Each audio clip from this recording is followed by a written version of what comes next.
دل کی کیفیت کو اچھا کر لو. ان رجلا جاء الى رسول اللہ صلی اللہ علیہ وسلم، رسول اللہ صلی اللہ علیہ وسلم کے پاس ایک شخص آیا. فشکا الیہ قسوۃ قلبی، اور کہا میرا دل بہت ہی سخت ہے.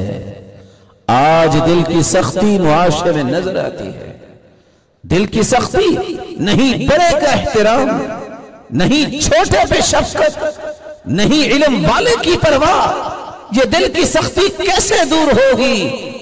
رسول اللہ صلی اللہ علیہ وسلم نے فرمایا ان اردت تلین قلبک فاطعم المساکین، اگر تم دل کی سختی کو نرمی میں بدلنا چاہتے ہو، مساکین کو کھانا کھلاؤ. وامسح رأس الیتیم، یتیموں کی کفالت کرو، یتیموں کے سر پہ ہاتھ رکھو. دل جب پیارا ہوگا ایمان پیارا ہوگا.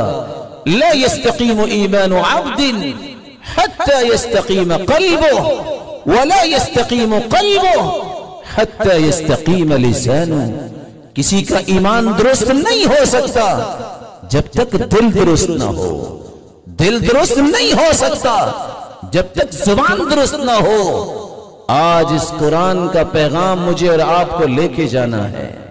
میری جب تک زبان خوبصورت نہیں ہوگی، جب اس زبان کے اندر نرمی نہیں آئے گی، جب اس زبان کے اندر بڑے کا احترام نہیں آئے گا، اور بالاخص جب اس زبان کی زینت علماء نہیں بنیں گے، جب اس زبان کے اندر شریری نہیں آئے گی، میں قرآن کے پیغامات کو صحیح سمجھ نہیں سکا.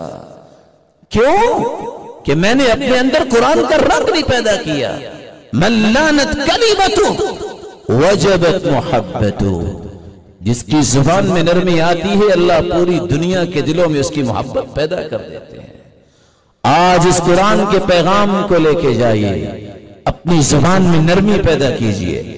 ان الرفق لا يكون في شيء الا زانه ولا ينزع من شيء الا شانه. جس چیز میں نرمی آ جائے، اصول کی پابندی. مسلمان ہوتا ہی اصولی ہے.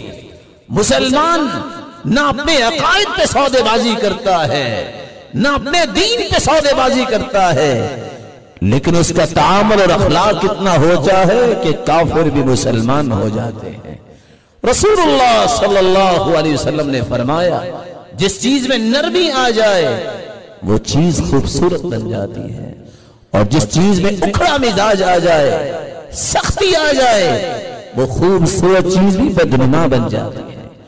رسول اللہ صلی اللہ علیہ وسلم نے قرآن مجید کی روشنی میں صحابہ کرام کے اندر یہ وصف پیدا کیا، ایسا وصف کہ کافر بھی تلبلا اٹھے کہ مسلمانوں کے اندر کیا ہی کوالٹی ہے. ان کی زبان کے اندر کوئی ایسا اعوجاج نظر نہیں آتا. حق کی بات